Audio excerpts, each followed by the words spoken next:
asul kung saan kami naglakad.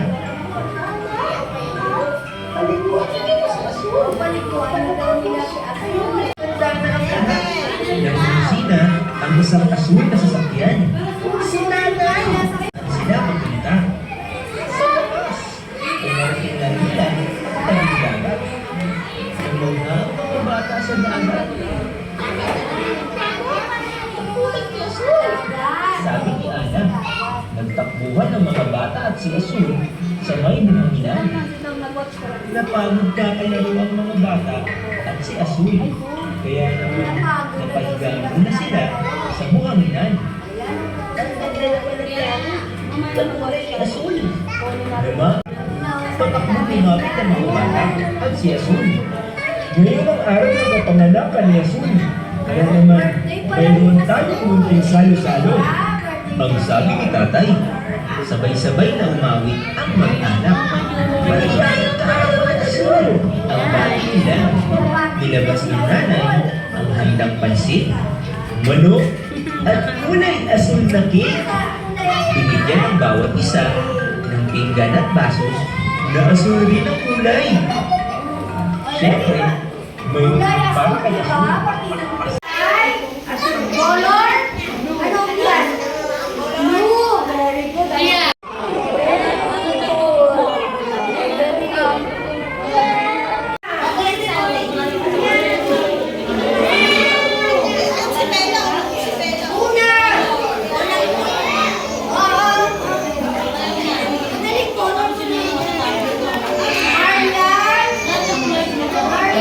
Lampas.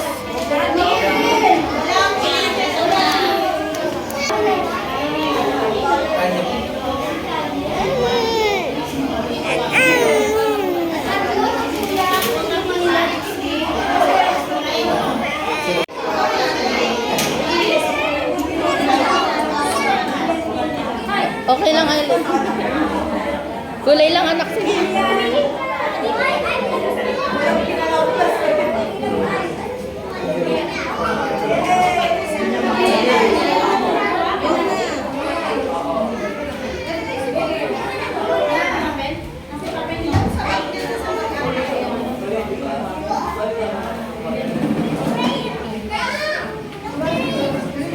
Yun din kap ate. Pati kap. Oo, hindi. Dahan-dahan lang ha. Warang lapas.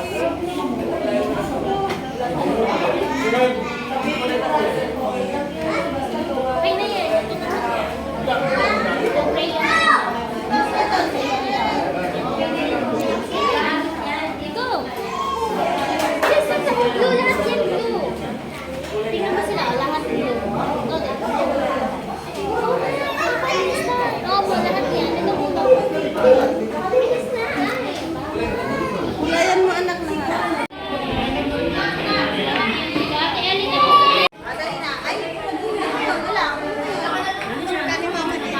Mami, mag-ubis ba?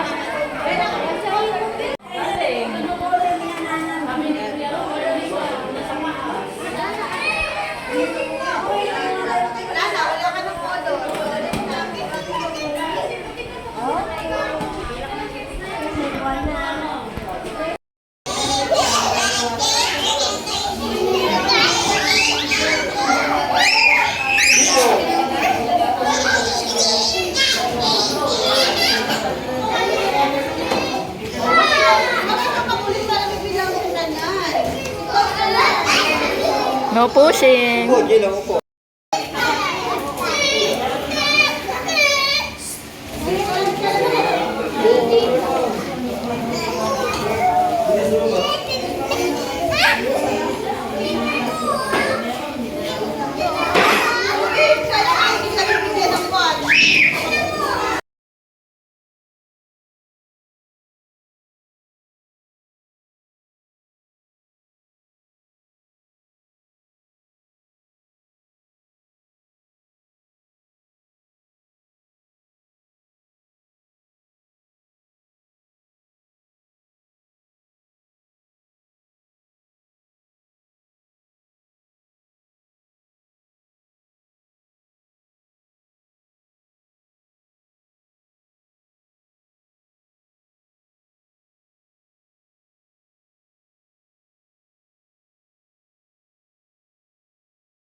Lalaro kami kay tsaka Mariam, tsaka Kakaye, tsaka Elisa Noel.